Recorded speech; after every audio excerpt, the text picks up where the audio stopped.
Funding for Decibel is provided by Texas Mutual Insurance.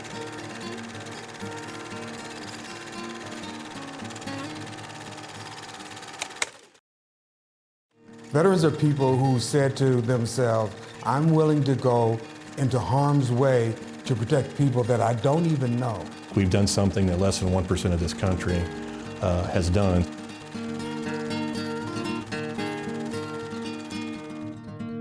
Good evening. I'm Judy Maggio. Tonight on Decibel, valuing our veterans.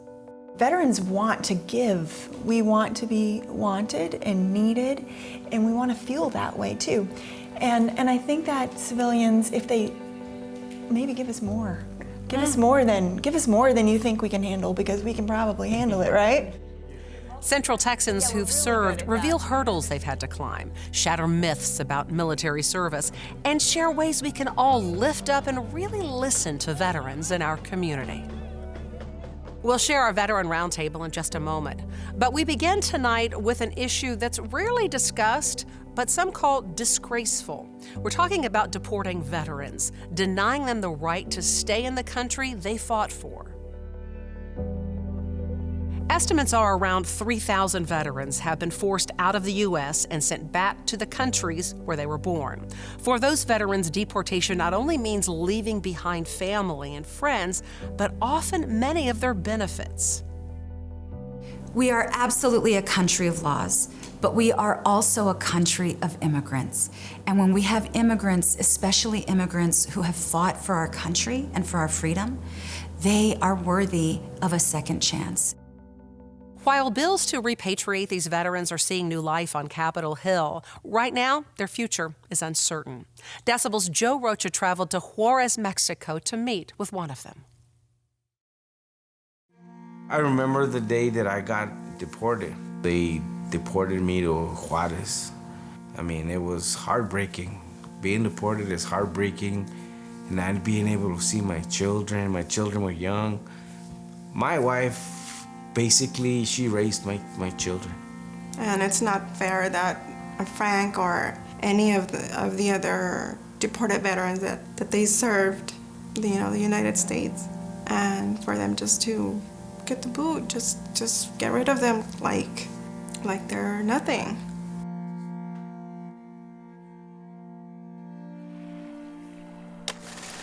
Immigrants have served this nation's military since its founding. And since September 11th, over 130,000 non-citizen veterans have been naturalized. We sat down with Texas Civil Rights Project staff attorney Emma Hilbert, who authored a report on deported Texas veterans. Land of the free, no home to the brave. So when you do enter military service as a non-citizen, there is a law under immigration law that allows you to apply for naturalization and actually do so on an expedited basis. But that process, as you may know, is actually tricky, and a lot of people fall through the cracks.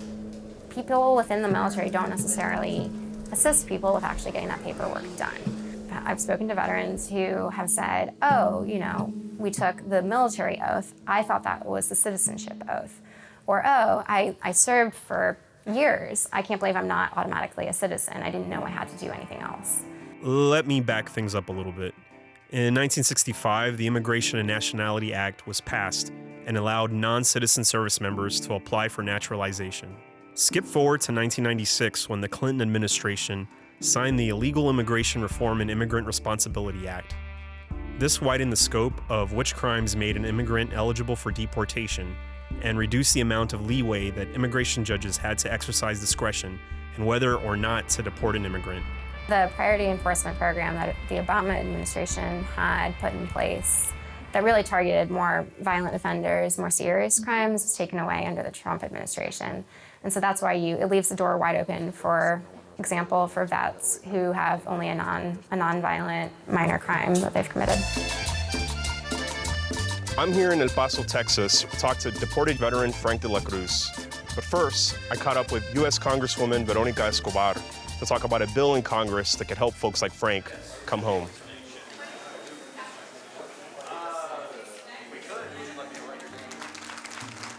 H.R. 1078, the Repatriate Our Patriots Act, is really an important bipartisan bill that's been filed in response to the alarming news of many of our veterans being deported. It would require that the AG immediately rescind the deportation order of the veterans, but they do have to meet the requirement of not having been convicted of a violent crime. The bill was carried by Vicente Gonzalez, a Democrat from Texas, and Don Young, a Republican from Alaska. Escobar co-sponsored the bill, along with Texas Rep. Sylvia Garcia, who mentioned Frank in the TCRP report in a subcommittee meeting. We must not forget the people behind these numbers, like Mr. Frank de la Cruz, who came to the United States as a young boy with his family in 1978. State leaders have the ability and the power, the pardon power, the power of programs and funding to assist in this effort as well. We can't say that we support our veterans if we only support some veterans. If we say we support our vets, then it means we support all vets.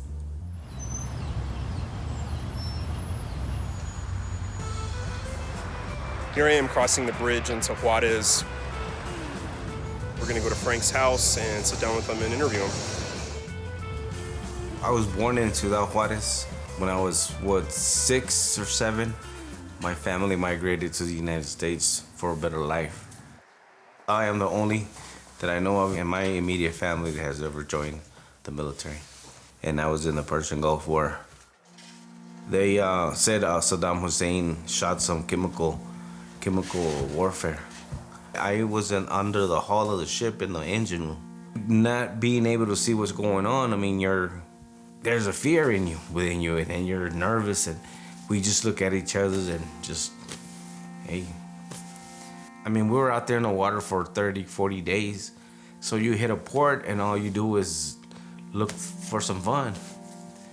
And I'm gonna tell you, every soldier, every sailor, everything we did was just go to a bar and drink. Came back to the United States, there was some sense of urgency all the time. And I just couldn't handle the anxiety, and I started drinking. I picked up 3 DWIs. On my third one, they made it a felony, which made me deportable. I never thought I could be deported because I'm a veteran, you know. I served this country, and I was legally in the United States. I was a permanent resident. I moved to Mexico. So I did that for about 10 years until the violence really got bad here in Juarez, and I decided that I don't want my girls to, you know, to be in danger here. So I told Frank, hey, I'm going back home. I'm a hobbit. I don't go outside for nothing. I've been robbed a couple of times. My wife comes and goes from El Paso to Juarez, and I'm always worried about her. Something might happen to her. The crime rate is now real high. It affects him. It affects him mentally. I could see him when he calls me at night. I could hear him in his voice, you know, I'm here by myself. I don't know what to do, and just it breaks my heart that he doesn't have a good, tight relationship with his kids. They refuse to come to Juarez. They don't want to come to Juarez. Nobody likes coming to Juarez to visit. It's been hard, but I guess after so long, we're just kind of used to it. It's just the routine now. Difficult, to say the least. He misses out on everything. And in turn, my mom misses out on a lot of stuff too. I mean, he's been over there 20 plus years. So, you know, where does that change come from, or who starts that? You know, this isn't the first interview that I do in hopes of that, and I don't know whatever happened to the other ones. I don't know where they led to, or did they make a difference, or they didn't. So I hope this does help, and that somewhere somebody's gonna see this and it's gonna open their eyes and be like, we probably shouldn't be doing this to veterans. To become an American citizen, it was never mentioned when I was there. Nobody ever told me to, you know, go to the career counselor, go see if you can become a U.S. citizen. None of that was introduced to me, or was it ever said. I mean, I wish they would have said something. I would have signed up, you know. I wouldn't be here. I wouldn't be in this situation. We stick together through thick and thin. We're still here. So hopefully one day, the government and God willing, He'll allow us to go back home.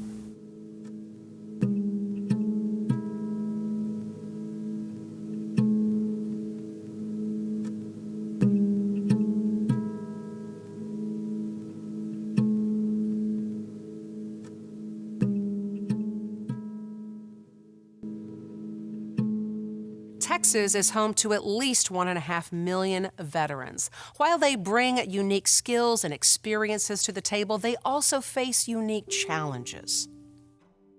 We brought together veterans from 4 different conflicts to talk about everything from finding a job to finding a sense of connection and community again. Well, I want to welcome everybody and thank you so much for being here this evening and sharing your personal journeys with us. And of course, thank you for your service. Thank you. Appreciate it. So I want to start with this question. Confidence in the military right now is pretty high in our country.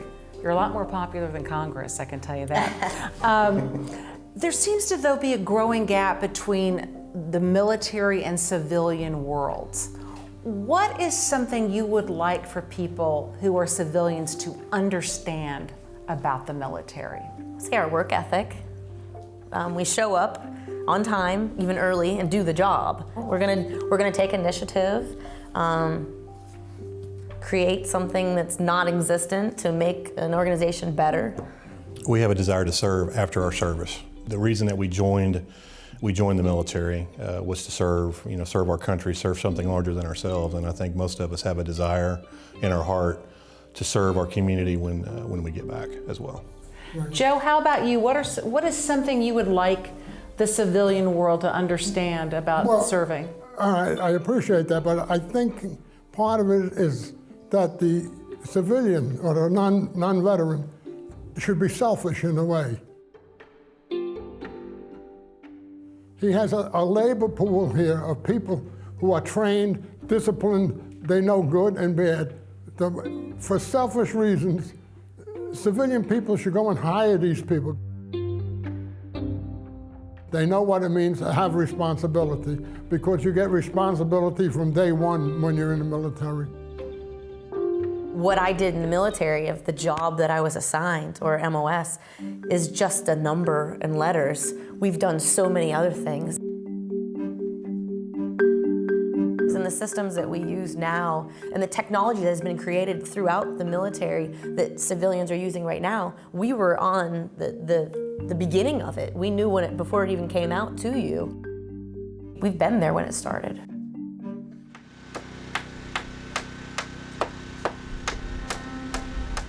We want to connect with our neighbors. We don't want to just be like, that's the veteran or there's a veteran. We want to connect and we want to know our neighbors and we want to be a part of our community like we were serving in the military. Because being part of a community is so important to military service. You know, something else I think about just in our communities, in our neighborhoods, volunteering at schools. Veterans want to give. We want to be wanted and needed, and we want to feel that way too.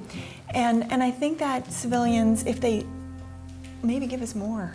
Give us more than you think we can handle, because we can probably handle it, right? Absolutely. We're mission oriented, and once we issue ourselves that order, because we don't, or God, we follow through, and we really do. We really are passionate people in terms of trying to achieve. The thing I really know about veterans are people who said to themselves, I'm willing to go into harm's way to protect people that I don't even know. And that's a special kind of dedication and spirit in each individual veteran. What about hurdles? Because you have this unique set of skills, but you've also had this unique set of challenges and hurdles to overcome when you've come back. Could you each maybe share something that you think was a unique challenge for you when you returned home? I mean, the hardest part I think, for me, and I think all of us can speak to this, when you get on a plane to go overseas into harm's way, the hardest part is leaving your family. My children were 5 years old and 3 years old. That was the hardest part for me, was hugging them goodbye, and you don't know if they're going to come back. And so the challenges of reintegration with your family. This chair is in a different place than it was when I was last here, 9 months or a year ago.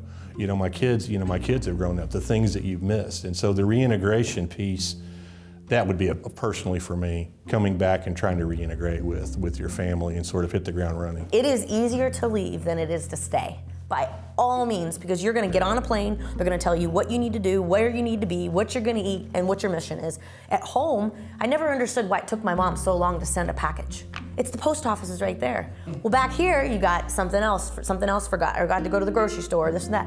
When we go to the post office, that's a whole day trip to overseas or even deployed. To get to the post office is simple. It's a great, exciting thing. But in the States, when you're back here, you forget about those small things. When I first arrived in Texas from California, I thought I was over my PTSD. I'd been in a PRC in Los Angeles, downtown Los Angeles, which is very intense daycare treatment for PTSD. And I thought, I graduated. I'd been in there 3 years. Gosh, I'm coming on to Texas. I got here, and everything was so cool. And then one night there was this giant storm.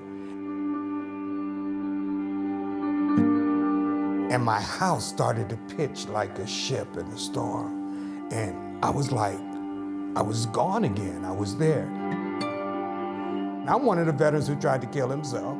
And, it made me so sick, I said, well, if I ever do this again, I might have to make sure it's done. But there are veterans that are killing themselves, and we have to figure out why. And these are our brothers and sisters.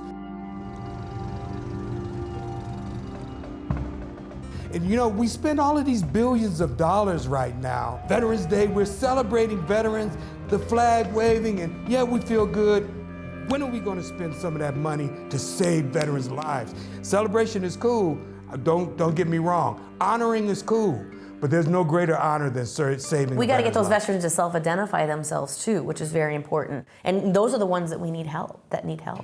I want to talk about being a female and being a veteran, because that in of itself probably poses some unique challenges that some people might not even think about. What I was thinking as you were speaking is how important connection is, and that connection among veterans. And when I hear you talk about connection among veterans, that's all fine and great, but I need to connect with a female veteran because only she knows what I experienced. You know a little bit of what I experienced, and you and I can connect, but she and I, we have a bond. Absolutely.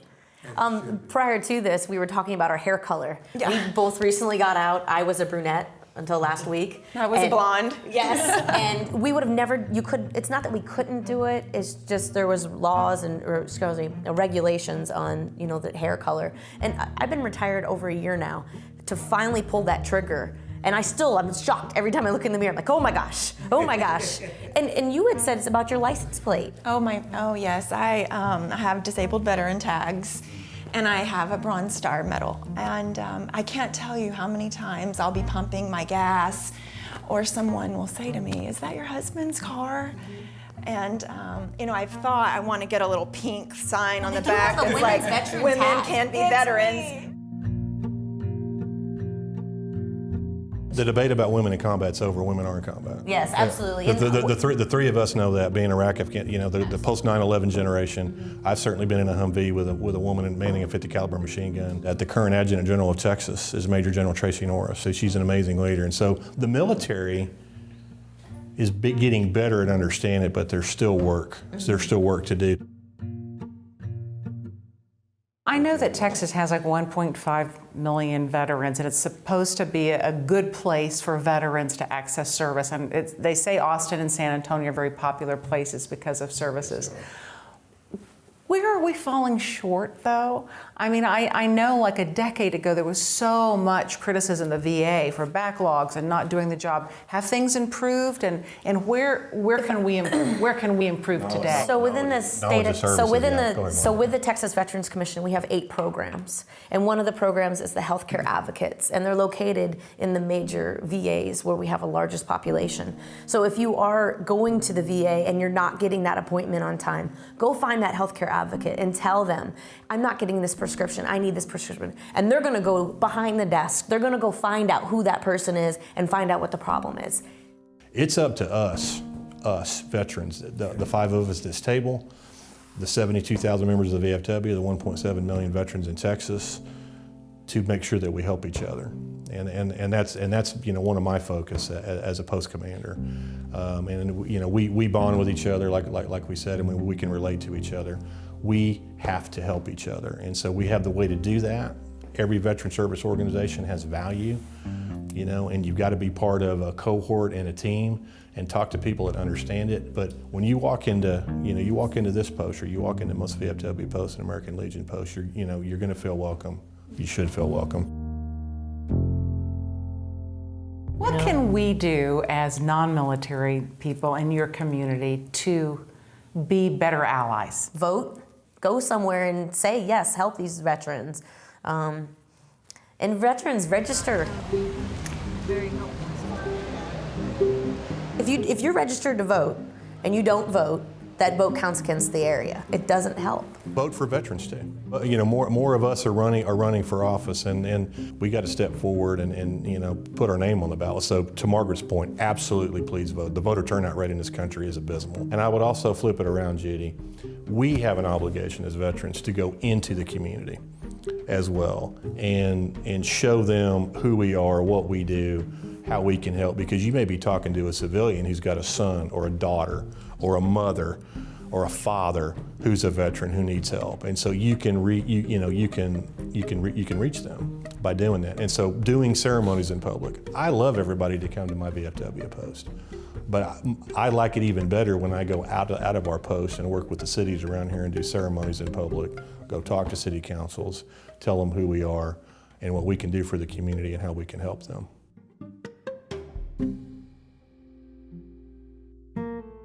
You hear 22 a day are killing themselves. After a while, you keep hearing that. It just becomes numbers. It just becomes statistics. Go out and meet 22 veterans. Write down their names on a piece of paper or on a card. Ask them what they do, who they are, what kind of people they are, where they live, where they come from. And then remember them. And the next time you hear 22 veterans a day, remember those people that you wrote down, because that's the only way that we can get the real kind of caring that we need for veterans back in the hearts of the people of this country. There's this feeling that takes over your body that just takes away the quality of living. You just don't want to feel that no more. And so that is the enemy. We got to say we love each other. We got to say we love. We love each other. And we say it all the time. I think we can all attest to that. And I know here in my VFW post, we love each other. I love you, man. And then express your feelings and let your heart. To your point, say their names, Glenn. They're people. They're people. Say their names. And we're taught that in the military. When somebody passes away and they're killed in action, we say their name. We say their name. We say their name. Absolutely. I know we could talk for a lot longer, but is there anything tonight that you feel is really important to this whole discussion of valuing veterans that we really haven't touched on? And the VFW isn't a group of just men. And there are women here too, and I'm one of them. And a lot of veterans, women veterans, we come along as single moms. It's just who we are. I work with a lady who didn't disclose that she was a veteran. And it was like there was some shame around that. You didn't serve long enough, or you didn't deploy, or you didn't retire. Everybody categorizes themselves within the veteran community of, you keep saying you only served for 2 years. You raised your right hand, Joe, and that's what matters. So don't discount your service. Never, ever, ever. Don't do that. No, that's all. I went because they sent me one of those letters that start with the word greetings. I'll be honest with you. All of our service is different, and that's what makes us even better. I hate to use the word unworthy, but in a sense I am, compared to what these other people went through. I mean, I had paradise. Nobody was shooting at me. These poor guys, I mean, they never know what's coming at them in any direction. But don't discount your service. Absolutely. Absolutely. I have one final favor. If you could each sum up your military service in a word, what would it be? Enlightening. Fulfilling. An honor. Powerful. I sound crazy, but funny and serious at the same time. I know I'm using more than one word, but It's okay. Funny and serious. it's sort of a combination of the two. Glenn, Joe, Margaret, Amanda, Mitch, thank you so much for sharing your stories with us tonight, for sharing your insight, and most of all, thank you for your service. Thank you. Thank you, Judy. Thank you, Judy. Thank you, Judy. Thank you so much. If you or someone you love is a veteran, we hope tonight's Decibel was meaningful. If you're a civilian, like so many of us, we hope this program gave you some perspective on ways we can all help out veterans in our community. As always, we welcome your comments and ideas and invite you to follow Decibel and be part of the conversation on social media. Thanks so much for sharing part of your evening with us.